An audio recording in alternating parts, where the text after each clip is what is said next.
ဟုတ်ကဲ့ရှင်ဒီနေ့ကတော့မြောက်ငိုတီလေးတွေကျမတို့ online shopping ကနေမှာလို့ရတယ်ဝယ်လို့ရတယ်ဆိုတော့တငင်းသီးအစားထိုးပေါ့နော်မြောက်ငိုတီကိုဝတ်သားနဲ့ချက်မယ်ဘုံလုံးသီးနှက်မှာဖြစ်ပါတယ်မိုးရီနဲ့ဒီတလုံးမှာကျမတို့အရေးတောက်ဟင်းလေးတွေပေါ့နော်အရေးပါတဲ့ဟင်းလေးတွေချက်ဖြစ်တယ်ရှင်လူကြီးမင်းတို့ရော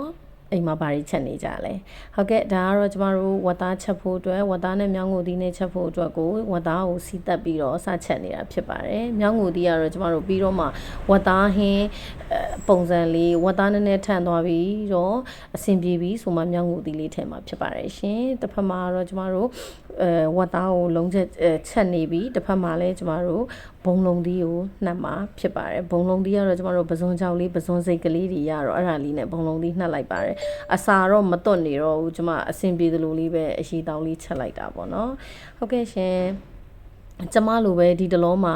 ဘာလေးတွေချက်ဖြစ်နေကြလဲရှင်ပြောပြခဲ့ပါအောင်နော်မြောက်ငိုသီးနဲ့ဝတ်သားနဲ့ချက်တာကြိုက်တဲ့သူတွေရောရှိလားပြောပြခဲ့ပါအောင်နော်ဟုတ်ကဲ့ရှင်အခုတော့ဒီမှာချက်တာပြုတ်တာလည်းအစင်သင့်တဖြည်းဖြည်းတော့ဖြစ်လာနေပြီစူးစမ်းပြီးတော့ဟင်းလေးတွေမထအောင်တော့ချက်ဖြစ်နေတာပေါ့ရှင်ကဲအဲ့လိုမျိုးပဲဝတ်သားနဲ့မြောက်ငိုသီးကြိုက်တဲ့သူတွေရှိလားပြောပြခဲ့ပါအောင်နော်တက်တာ